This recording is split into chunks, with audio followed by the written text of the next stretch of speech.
Hafa Day, everybody, and Hafa Health is the segment where we come to you with our friends at FHP Health Center and a return visit, a repeat, not offender, but a repeat lender of wonderful health knowledge is our friend Dr. Mo Ping Tan. Doc, welcome back to the show. And I got to tell you, so much good information and so much positive feedback on your rock around the clock exercise technique. People love that, so thank you. Thank you. I'm glad I could share that information with everyone. All right. And, continuing the trend of, getting the most from your own system, what we're going to talk to you today is how to get the most out of your doctor's visit. I think this is a fantastic topic because maybe just to contextualize like a little bit leading into this, you see so many patients for a variety of reasons. How many of them do you think, some of them show up scared, some of them maybe show up when, a little bit later than they probably should have and everything. How do we actually get the most out of our doctor's visits? So, well, one, don't wait too long to see the doctor. I mean, if there's something going on with you that's impeding your ability to function and get through the day, then you should probably go see the doctor. Don't put it off. Sometimes we see people come in and, I'm in an urgent care. So, ideally, we're seeing people who are having acute issues, but we see people in urgent care who've been having, some problem going on for a year, 2 years, and this is the first time they're coming in to see the doctor about it. And you're just like, really? You're putting up with this for that long? Like, I mean, I don't know if it were me personally, I don't know that I could put something off like that for 2 years before even talking to somebody about it. And I understand there are certain issues. Some people have financial difficulty coming in to see the doctor, or, they have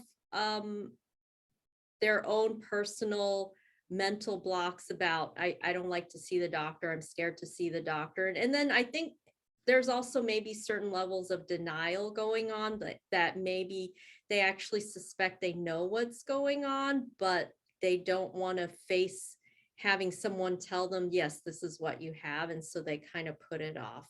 Or admittedly, they're probably just scared, and that's completely fine. Yes, they're scared, but in some cases, being scared actually does more harm to them in the long run than if they had come in to see the doctor sooner. Now, on the flip side, Doc, okay, we're going to talk about this a little bit more, but on the flip side, do you see a lot of people come in to see you that are maybe a little bit hypochondriacs, or they're like, doc, I think something's wrong with my back? Yes. And not really. They're just kind of like, they psych themselves out and it's all psychosomatic. Yes, there's two ends of the spectrum. You have people who should have seen the doctor years ago and are waiting to come in at the last minute. And then you have others who seem to come in, every other week with some complaint or another. And, it's fine. If you need that reassurance from a healthcare professional that it's okay, don't listen to Dr. Google, it's going to be all right. If you need that reassurance from a healthcare professional, that's what we're here for. Because you made the point in your last appearance here on Hafa Health that life is all about balance. It is. No. It is about balance. All right. Well, and given that point, there's a term that I've wanted to kind of like toss out. I mean, I try and be somewhat of a wordsmith, but I haven't been able to figure out, exactly what this word means. Polypharmacy. Yes. Does that mean you can seek additional opinions about where to get your meds, or? No. So polypharmacy. I got that one wrong. Sorry.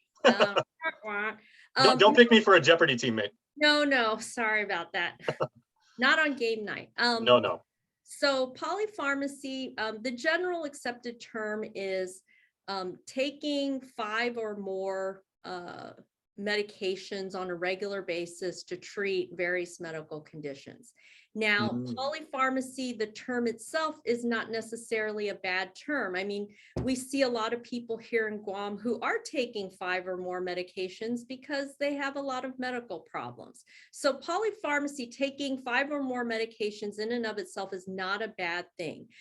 But there is a potential that it could be potentially harmful if you and your primary care doctor or primary care provider are not paying attention and keeping track of all those medications that you're taking. So, there are certain drug interactions, if you take certain medications that can interfere with, the pharmacology of other medications. And then there are some medications where, the side effect is sedation, it makes you overly tired. And in the case of, older adults, having medicines or too many medicines that affect your cognitive function can be potentially dangerous and resulting in falls, like we talked about last time. So, there is, you have to be careful when you start putting patients on too many medications, and you have to, as a healthcare professional, you have to ask yourself, is this medicine necessary? Especially with our Menumco, there's a specialty in medicine called geriatrics, which is basically the specialty that deals with older adults. And when you work with a geriatrician, the first thing they do is they want to know all the medicines you're taking. And sometimes when they end up in a geriatrician's office, it could be 20 or more different medications. And the first thing a geriatrician will do is look at that list and, as much as possible, take off half of the medicines. You don't need this, you don't need this, take this off, take this off. Because the other problem with polypharmacy is if you're seeing a lot of providers, you have your primary care provider, then you see a cardiologist, then you see a renal specialist, and every time you see a different provider, they give you different medications to take. If no one's keeping tabs on that, it can get out of hand. And also, if one provider doesn't know what the other provider or specialist is prescribing, it could be a potentially dangerous situation. So, one thing that I strongly encourage patients when they come in for their doctor's appointments is bring all your medicines that you're taking, put it in a bag, bring it with you to your appointments so that your specialist, your primary care provider can look at all those medicines and see what you're actually taking. Because even though we have electronic healthcare records that tell us on paper what you're supposed to be taking, we don't know if that's what you're actually taking. Sometimes when patients show up with a bag of medication, there's like medication from 5 years ago where we're saying, where did this come from? Oh, I don't know. I found it in the back of my closet somewhere and I started taking it. May I ask though, real quick, can you differentiate between meds and, like stuff that is prescribed? Because like me right now on my desk, right, I got vitamin C over here. I got vitamin D over here that I take every day. I got some Super B and I've got some zinc. Yes. Is this too much? I mean, I just take this as part of my daily routine just to stay healthy, but am I getting into that polypharmacy unsafety zone? Or I mean, well, one, they're supplements, and two, yes, you do have to be somewhat careful because there are certain vitamins that can interfere with, the functioning of certain prescribed medications. So you do have to be careful from that, standpoint. For instance, some people take vitamin K as a supplement. But if you're on a cholesterol medicine, you shouldn't take vitamin K because the vitamin K interferes with the cholesterol lowering effects of that medication. So there are certain things that you shouldn't take when you're on certain medications, and your primary care provider, your specialist can guide you on that. Pharmacists certainly can tell you, if you have certain concerns about the maintenance medicines that you're taking, and maybe you're considering taking some supplements, you might want to ask them for, their advice. A lot of times I'll have patients coming in to urgent care with, side effects as a result of starting some new health, supplement that they ordered online. And, they'll ask me, Doc, do you know about XYZ supplement? And, there's so many supplements out there. I wouldn't have heard of half of them. So, I'm grateful when they can show me what they're taking and I can look up the label and see what it is and see, what possible side effects some of these, supplements can cause. So, the more you let your provider know what it is you're taking, even if it's supplements, the better we're able to help you. Gotcha. And you've Yeah. also reminded me that I probably need like a little plastic bag, because carrying all these things into my doctor's office, can be at the very least awkward. And like you said, I mean, I might actually like see my primary care physician, and they might say, you know what, cross, Yeah. you're good. Well, Multivitamin, one shot. the other thing too, in lieu of carrying a big bag of medication, which can be a pain in the butt, I also recommend that patients who are on chronic medications, maintenance medications, keep a list of all their medicines and supplements on a piece of paper with the dosages and the frequency that they're taking them. Put it on a piece of paper or index card and keep it in your wallet, keep it in your purse, because you never know when an emergency might happen. You end up in the emergency room. You wouldn't have your bag of medicines with Gotcha. you, but you have this little index card with your list of medications on it. Or conversely, just about everybody seems to have a smartphone these days. Take a picture of all your medications and supplements that you take and keep it in a little album file on your phone, so you can just show whoever you're seeing what you're on. Especially helpful to people in an emergency room setting or urgent care setting, especially in an emergency room. If they bring a patient in and they're unconscious, and you're trying to figure out what's going on with them, it would be really, really helpful if we found a index card with your medications on it. Gotcha. And that would make a huge difference in figuring out what things we could give you, what potential complications might there be from something you took, that kind of thing. That would make our jobs a lot easier. And Dr. Tan, I like how you said emergency, because that lets us segue, and we saved like the most serious topic for last, because when it comes to emergency situations, this is a situation that I've had direct experience with, and I kind of consider it bittersweet, because we're going to talk about DNRs and powers of attorney. It's a very, very scary decision to make, but it's also one that's very, very necessary, and one that you absolutely should do way ahead of time. And you don't want to make it when, like you're in a very emotionally, fragile situation. Yes, absolutely. These are conversations you need to have with your family before anything bad happens. Just like figuring out your will and what happens to your assets after you're gone. Perfect These example. these are things you have to think about before things happen.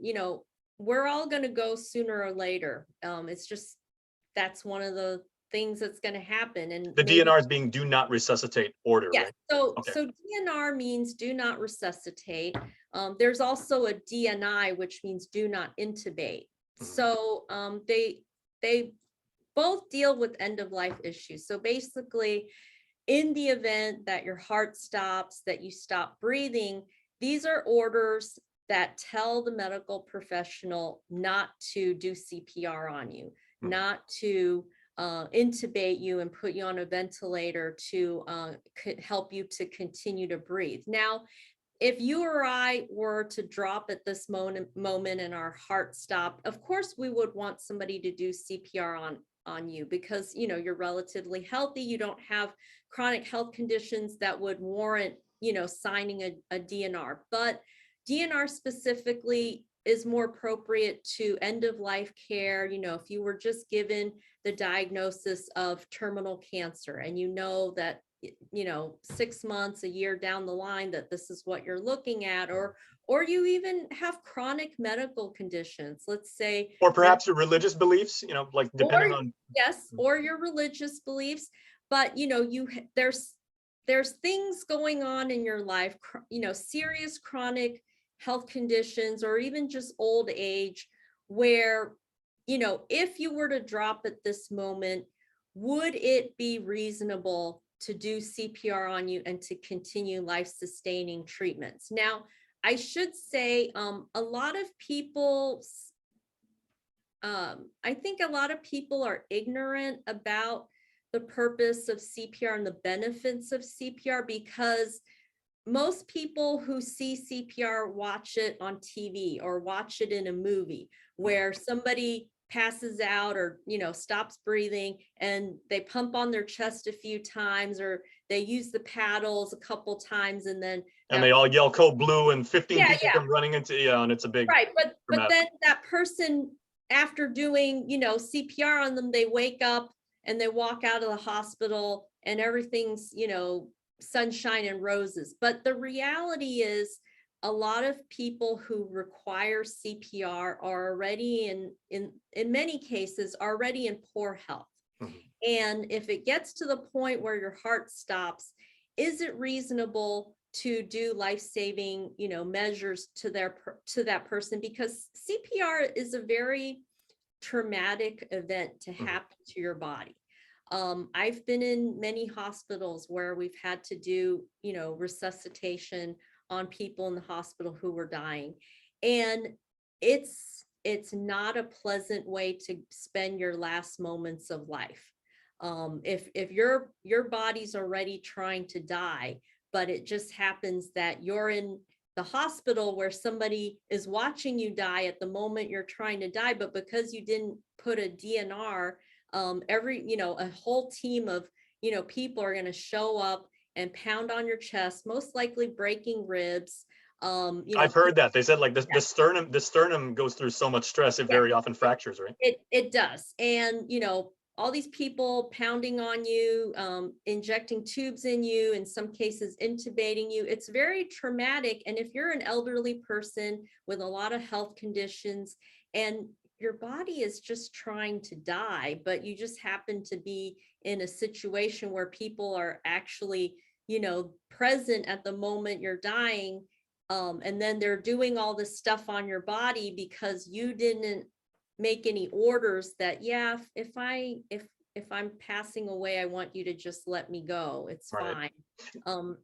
I, Those were not the best moments to spend your last moments on earth, having a team of people pounding on you. And then the end result is you're still going to die anyways. right. Now, I do want to ask something, Dr. Tam, because this is fascinating. Again, it's a very, I mean, if you think, just going to the doctor when you probably should is a really heavy decision. I mean, imagine sitting there when a healthcare professional gives you, a clipboard and says, do you want to sign off on this DNR? You've been talking about first person point of view as the patient themselves authorizes, the do not resuscitate order. How about when the patient themselves either becomes incapacitated or not of sound mind and spirit and body?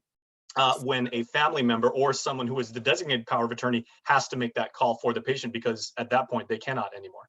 Yeah, so that's a very tough decision to make. And it's very tough for family members. And I've seen many families get broken up into two camps over the DNR decision. But ultimately, you have to think about your family member. Don't think about it yourself. Don't think about, I still want mom or I still want dad here. Think about what mom or dad would want. How is their quality of life going to be if, their heart stopped and they got resuscitated, but now they're in a coma and they could be in a persistent vegetative state for who knows how long? Is that really how they would want to continue being on earth? We have a lot of great medical technology and great techniques to try to keep people alive for as long as possible. But does that mean we should use all those resources indiscriminately without thinking about things like quality of life or what the patient themselves would want? And so that's why it's so important for not just patients, but patients talking together with their family members about these issues. If you have strong beliefs about how you see things happening at the end of your life, I don't want to be a vegetable and on a ventilator forever and a feeding tube. You need to make those wishes known, and that's what a living will is. A living will is basically not to be confused with a will where you're talking about financial assets, but a living will is your decisions about what you want to happen medically to yourself in the event that you become incapacitated. And the good thing about living wills is that they don't need to be drawn up by an attorney. You can go online and download a living will and write down, whatever your personal preferences are for your end of life choices. And you just need, a couple people to witness it for you. And that should hold in a court of law in most places. I've heard that, yeah. Even in your own penmanship. I mean, that's that's legally binding. Yes. And not to be confused with medical power of attorney. So a living will is your own personal wishes of what you want to have happen to you in the event that XYZ happens. Medical power of attorney is you designate certain people that you know and trust, that you've had these conversations with, that you trust this person or that person to make medical decisions for you in the event that you're not able to make them for yourself. And again, that doesn't have to happen through a lawyer. You can download these papers online and sign them and designate the people that you want and just have a couple people witness it. And again, that should hold in a court of law. So those are, even if you haven't made up your mind about the DNR, DNI issue, at the very least, have a living will, have a medical power of attorney, and have these conversations with your family members about what you would like or not like to have done to you in the event that you become incapacitated, in the event that you have a terminal illness where it doesn't look like, they're going to be able to, put you in remission or reverse your chronic illness, that eventually you're just going to pass away. What are those choices that you want to have happen to you towards the end of your life? Some people say, I want everything done. Okay, so if you do, then put it down. But other people are like, well, what's the point in going through all these, rigorous treatments that in some cases do more harm to my body than good, or put me more in pain. And I spend, my last days not at home with my family, but I'm in a hospital around strangers, especially with COVID now. They won't let family members in to the hospital. So essentially you're going to be, on your own towards the end of your life. And that's not a great thing to be in. But again, I'm not trying to encourage anybody to go one way or the other. I'm just trying to bring up a conversation that everybody should have. And we've come full circle now, because this is all about how to maximize your experience with your physician. This is definitely something, that you should do in making these decisions, or at the very least, having the conversations with people you love and people you trust will make the whole process easier, and you maximize the effectiveness of your doctor's visit. Yes, absolutely. You don't want to wait until the last minute when, for one thing, you're under a lot of mental stress, emotional stress. It's hard to make these kind of tough life decisions, at the last minute. So, have these conversations now while you still have your full faculties about you, and you can let your wishes be known, because I've been on the other end of that, where I've had to take care of patients who didn't have that stuff squared away. And now I'm dealing with a patient in a persistent vegetative state. The family members don't know what the care of plan is. And when you ask the family members, well, did your mom ever say what she wanted to have happen if she was in a persistent vegetative state and she's not going to come out of it? And they said, well, mom wouldn't have wanted this for herself.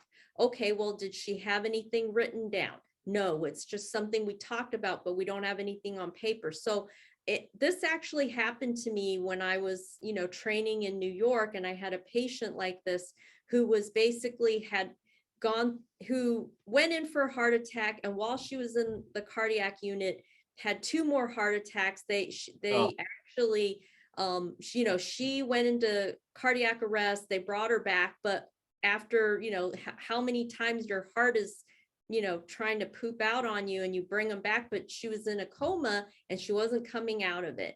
And basically they were just looking at having to put her in a home, a care unit for indefinite amount of time until her body finally gave out. And that could have been years. And the family members didn't want that for her. They didn't want her to have to suffer like that.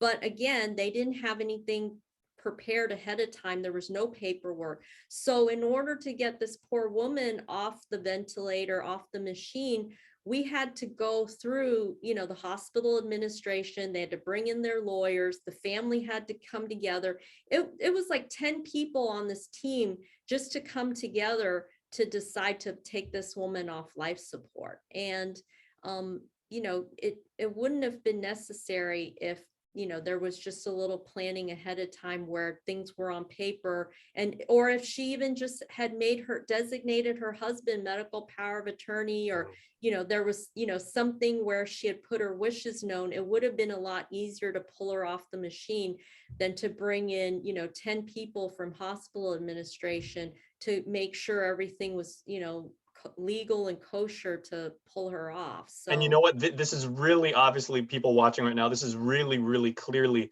heavy stuff and everything. But if you talk to a learned medical professional like Dr. Tam, even face to face, like in the same room and everything, like it really makes a lot more sense. And she can walk you through the process. And since you're talking to your doctor face to face, like she said, if you want to go see the doctor, better earlier than later. So, yes.